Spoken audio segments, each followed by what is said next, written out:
Bonjour à tous et à toutes. Je vais avoir le plaisir de m'entretenir avec Philippe Cohn. Philippe Cohn qui est chercheur INSERM à Pointe-à-Pitre depuis plusieurs années. Et Philippe a la particularité qu'on a trouvé intéressant avec Alain Cohen-Solal, c'est de travailler essentiellement sur les globules rouges, sur l'hémoréologie, toutes ces choses-là qu'on a tous un tout petit peu oubliées.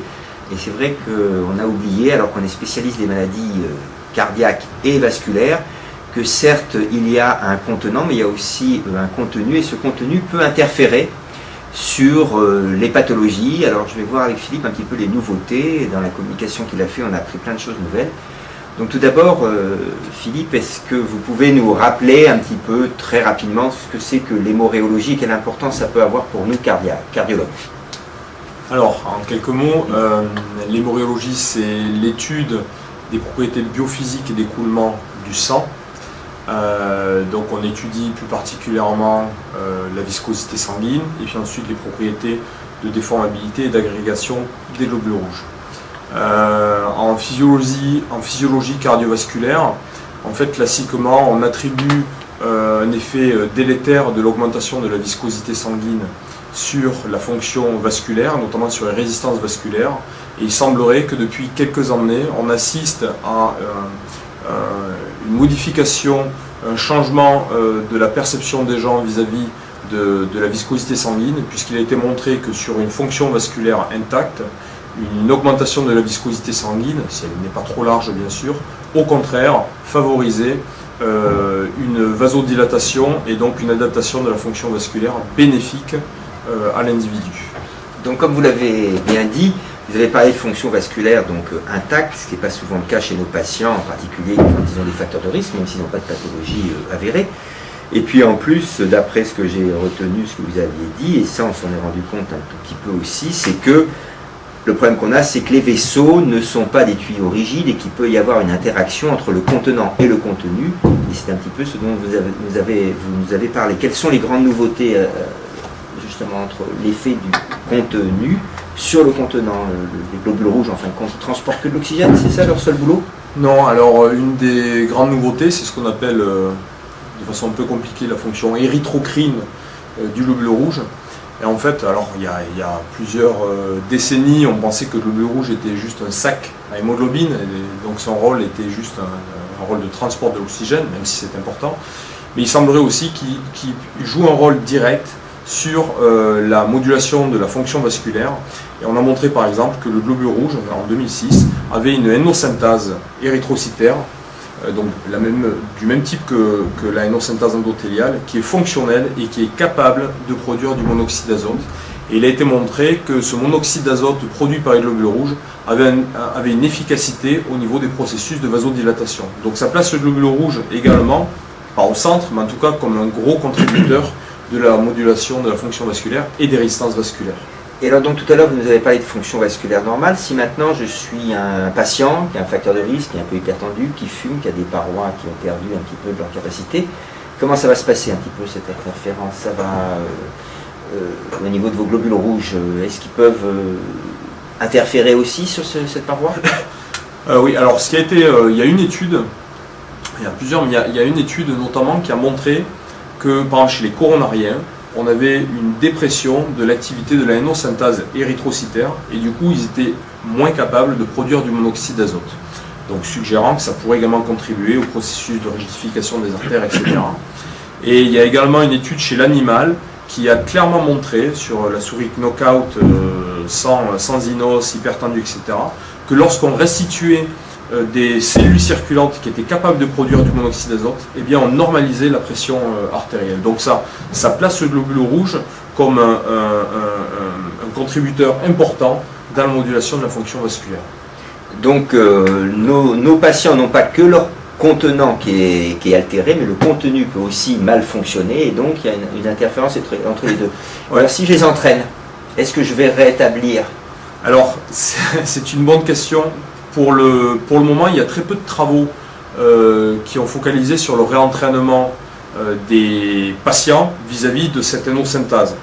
En tout cas, ce qu'on sait, c'est que chez le sportif, quand on lui fait faire un exercice physique, on stimule l'activité de cette hémosynthase qui va produire du coup beaucoup plus de monoxyde d'azote. Il y a également un travail par une équipe allemande qui a montré que par contre, quand on les entraînait trop, donc, je ne sais pas si on peut parler de surentraînement, mais en tout cas d'overreaching peut-être, de surcharge, là par contre on redéprimait la NO-synthase fonctionnelle. Donc il y a probablement un effet bénéfique, mais après tout est une question de dose. Donc toujours pareil, point trop n'en faut, il faut connaître les limites. Enfin, dernier point, vous nous avez parlé d'une question que nous on connaît mal, mais que les Américains connaissent un tout petit peu plus avec les Afro-Américains, et puis le problème qui peut se poser en Afrique.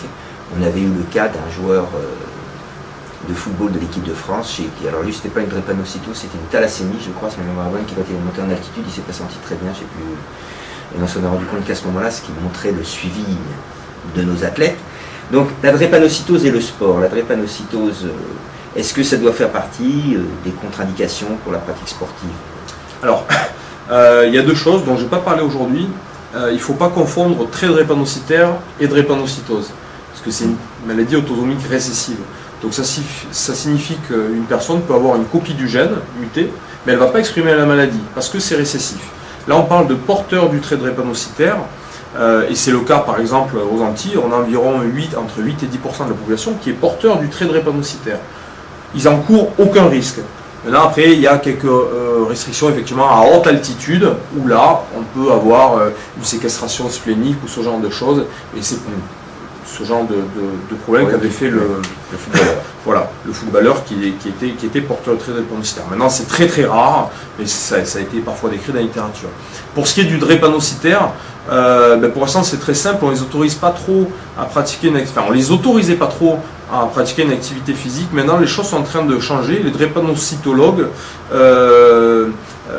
tout en prenant des réserves, n'excluent pas la pratique sportive pour un drépanocytaire. Mais il faut que ce soit une pratique légère, même si c'est compliqué de définir ce que c'est qu'une pratique légère. On leur demande de se reposer, de ne pas hésiter à prendre une période de repos si à un moment donné ils sont trop essoufflés, de bien boire, parce que pour eux l'hydratation est encore plus importante que chez une autre personne.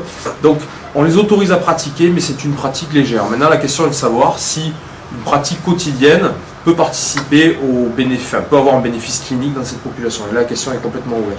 Et dans cette population, on a un déficit périphérique puisqu'il ne bouge pas beaucoup. Est-ce qu'on a aussi une forme de myopathie, entre guillemets, comme on observe dans les autres pathologies chroniques ou pas? Alors, sans trop dévoiler les résultats, mais c'est une étude de Léonard Fesson et Laurent Messonnier. On a vu il y a pas longtemps.